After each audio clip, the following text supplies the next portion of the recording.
वसंतदादांचे पंटू माजी केंद्रीय मंत्री प्रतीक पाटील यांचे चिरंजीव आणि खासदार विशाल पाटील यांचे पुतणे हर्षवर्धन पाटील वयाच्या अवघ्या 23व्या वर्षी काँग्रेसचे नगरसेवक बनले।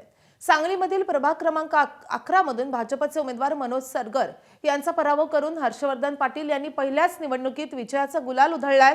हर्षवर्धन यांना या निवडणुकीत त्यांचे काका खासदार विशाल पाटील यांची थेटपणे भक्कम साथ मिळाली आहे।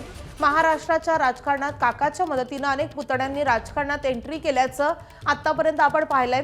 सांगली महापालिकेत देखील अशीच काकाच्या मदतीने एका पुतण्याची महापालिकेमध्ये नगरसेवक म्हणून झालेली एंट्री हा सध्या चर्चेचा विषय ठरतोय। हर्षवर्धन पाटील यांच्याशी संवाद साधलाय आमचे प्रतिनिधी कुलदीप माने यांनी। हर्षवर्धन पाटील वयाच्या अवघ्या 23व्या वर्षी सांगली मिरज कुपवाड महानगरपालिकेमध्ये नगरसेवक बनलेत। सुरुवातीला खूप अभिनंदन।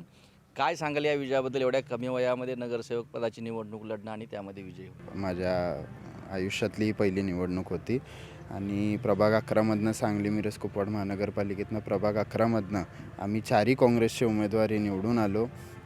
चांगल्या लोकांनी आम्हाला प्रतिसाद दिला। आज जे काही प्रभाग 11 मध्ये घडत होतं त्याला आम्ही चौघांनी मात देऊन या महानगरपालिकेत विजय मिळवला। यावेळी दडपण होतं की बाबा या उतरावं निवडणुकीत?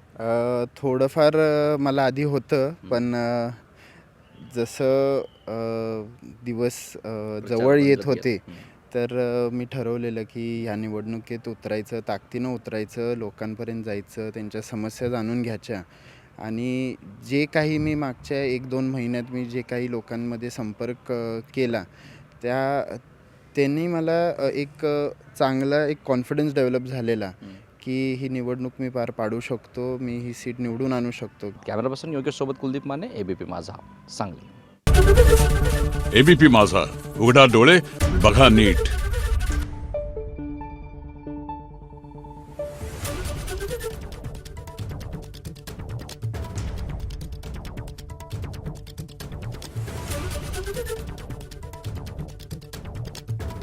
Thank you.